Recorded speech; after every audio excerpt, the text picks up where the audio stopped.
Bonjour et bienvenue dans ce podcast IA épisode 5. Avant de commencer, n'hésitez pas à nous suivre sur YouTube ou sur Spotify pour ne manquer aucun épisode. Merci. OpenAI lance un plan ChatGPT pour les clients professionnels. Profitant du succès viral de ChatGPT, OpenAI a annoncé aujourd'hui le lancement de ChatGPT Enterprise, une édition axée sur les entreprises de l'application de chatbot alimentée par l'IA de la société. Dévoilé pour la première fois dans un blog plus tôt cette année, ChatGPT Enterprise peut accomplir les mêmes tâches que ChatGPT, telles que la rédaction d'emails, la rédaction d'essais et la détection d'erreurs dans le code informatique. Cependant, cette nouvelle offre ajoute également des capacités de confidentialité et d'analyse des données de qualité entreprise en plus du ChatGPT standard, ainsi que des options de personnalisation et de performance améliorées. Cela place ChatGPT Enterprise au même niveau, en termes de fonctionnalité, que Bing Chat Enterprise, le service de chatbot orienté entreprise récemment lancé par Microsoft.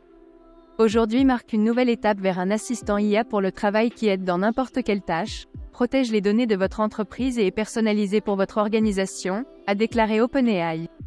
Les entreprises intéressées par ChatGPT Enterprise devraient nous contacter. Bien que nous ne divulguions pas les prix, cela dépendra de l'utilisation et des cas d'utilisation de chaque entreprise.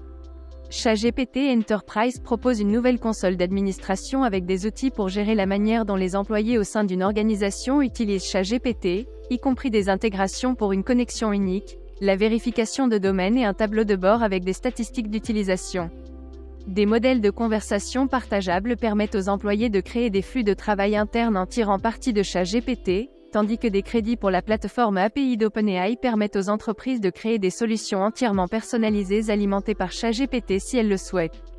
De plus, ChatGPT Enterprise est livré avec un accès illimité à l'Advanced Data Analysis, la fonction de ChatGPT anciennement connue sous le nom de code interpréteur, qui permet à ChatGPT d'analyser des données, de créer des graphiques, de résoudre des problèmes mathématiques, et plus encore, à partir de fichiers téléchargés. Par exemple, avec une demande comme « Dites-moi ce qui est intéressant dans ces données », la capacité d'analyse avancée de ChatGPT peut examiner les données financières, de santé ou de localisation, par exemple pour générer des insights. L'Advanced Data Analysis n'était auparavant disponible que pour les abonnés à ChatGPT+. Pour être clair, ChatGPT+ continue d'exister. OpenAI considère ChatGPT Enterprise comme complémentaire à celui-ci, précise la société. ChatGPT Enterprise est alimenté par GPT-4, le modèle IA phare d'OpenAI, tout comme ChatGPT+. Cependant, les clients de ChatGPT Enterprise ont un accès prioritaire à GPT-4, offrant des performances 2 fois plus rapides que le GPT-4 standard et une fenêtre de contexte étendue de 32 000 tokens.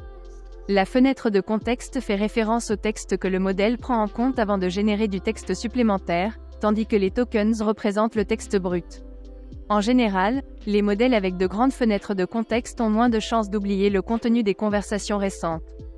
Pour apaiser les craintes des entreprises ayant restreint l'utilisation de la version grand public de ChatGPT par leurs employés, OpenAI souligne qu'elle n'entraînera pas les modèles sur les données commerciales envoyées à ChatGPT Enterprise ni sur les données d'utilisation, et que toutes les conversations avec ChatGPT Enterprise sont chiffrées en transit et au repos.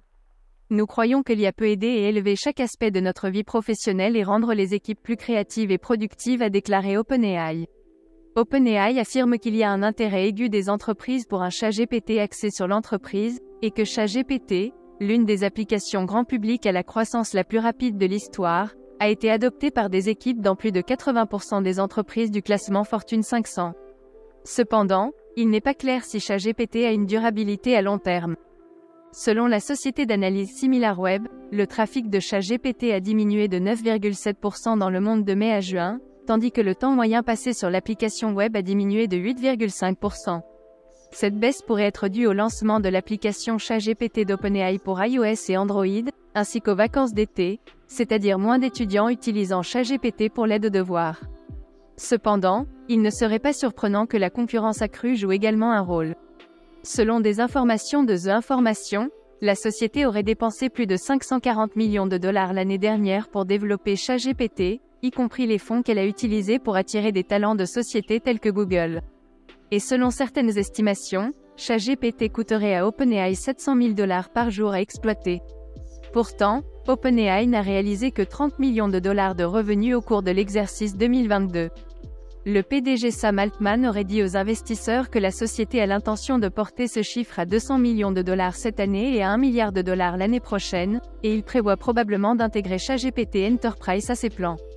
OpenAI indique que ses projets futurs pour ChatGPT Enterprise incluent une offre ChatGPT Business pour les petites équipes, permettant aux entreprises de connecter des applications à ChatGPT Enterprise, des versions plus puissantes et de qualité entreprise de l'Advanced Data Analysis et de la navigation. Voilà, c'est tout pour ce podcast IA épisode 5. Merci de l'avoir suivi et à bientôt.